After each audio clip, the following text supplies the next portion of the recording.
What's up, everybody? Bloghoggers here again, doing another episode for you guys. We are going to recap everything that's been happening in sports the past couple of weeks that we haven't had the chance to write about. But first, our sponsor for this episode is Wheat Thins, a very good nutritional snack for the college student, and especially for us because we don't want to gain our senior 15. So go to Walmart, get you some Wheat Thins. Okay, now we're going to talk about boxing. The Floyd Mayweather-Victor Ortiz fight, the fight that everyone wanted to see, the fight that everyone thought that Floyd Mayweather would lose. Hey, newsflash, he won. So, there was no surprise. Floyd Mayweather, he's the fastest fighter, pound for pound. He's the best fighter. Just like that. And Victor Ortiz is the dumbest fighter ever in life. Don't put your hands down. Thought about that? How many times are you going to apologize? Like, really? Hey, I'm sorry, Floyd. Hey, I'm sorry. Hey, oh, smack. Hey, it's a fight. Pow, I'm the kisser. What are you doing? What are you doing? And then you want to smile after the fight? What a loser. You just lost. You just got knocked out in front of your girlfriend. What a loser.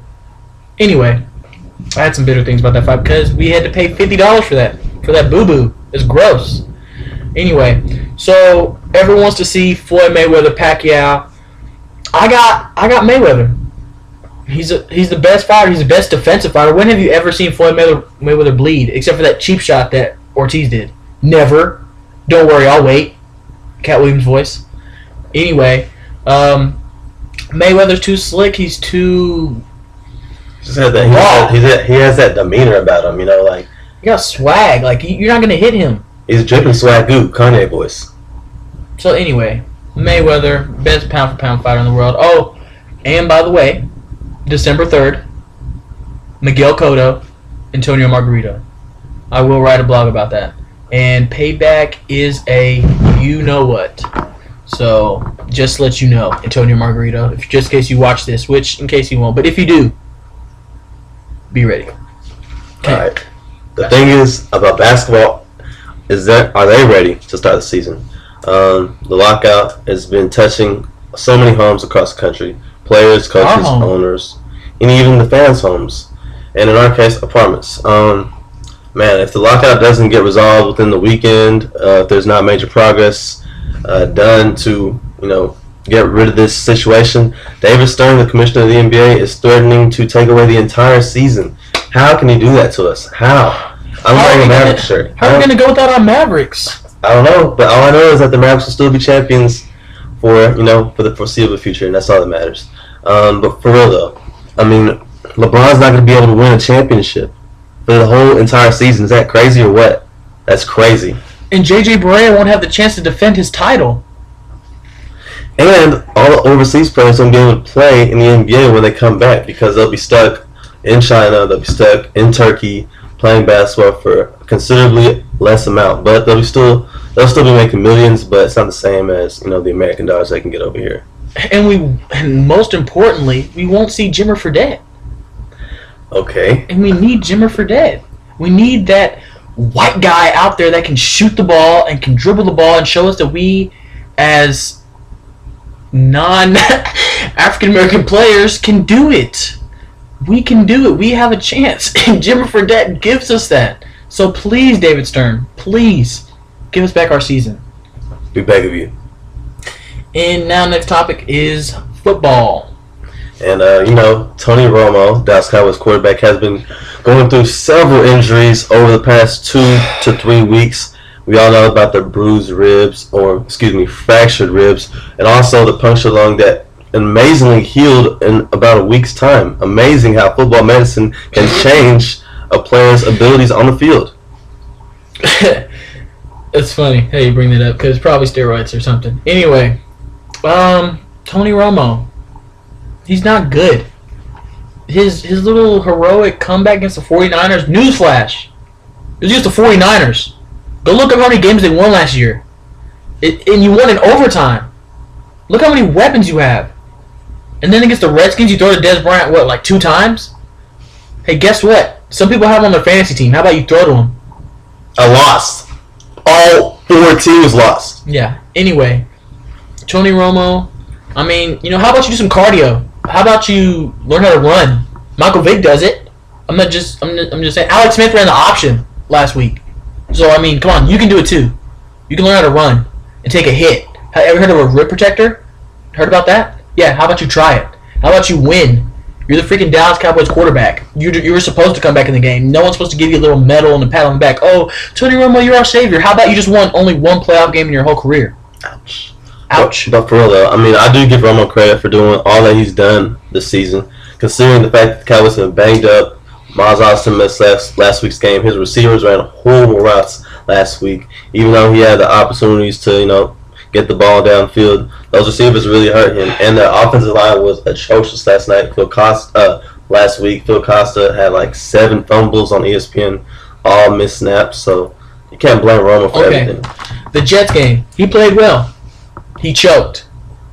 The second game against the 49ers, he was playing like boo-boo. He came back with a little heroic performance, whatever. 49ers, get over it. The Redskins, he wasn't very impressive at all. He took a fourth quarter comeback. They had, 6 field goals? And then I want to see what people say after they lose to the Lions. Newsflash, the Lions are good. Really good. And if you don't think Matthew Stafford and Calvin Johnson are going to put up points, like 7 points, not 3 points, 7 points, then you're horribly mistaken. The main thing that, I don't know what John's trying to say, but I'm just trying to say, is not that he sucks. It's just that we want to see Romo play well and excel throughout the entire game against teams like the Patriots, who we will play in, I think, 2 to 3 weeks. In New England. We want to see Romo play against the upper echelon teams that can, help the Cowboys quiet the critics and hopefully take the Cowboys to the next level, which we know they're capable of doing. Long story short, if they lose against the Lions, tank the season. Get Andrew Luck. End of discussion. Okay. And finally, we're going to close with baseball. Guess what? The playoffs are here, everybody.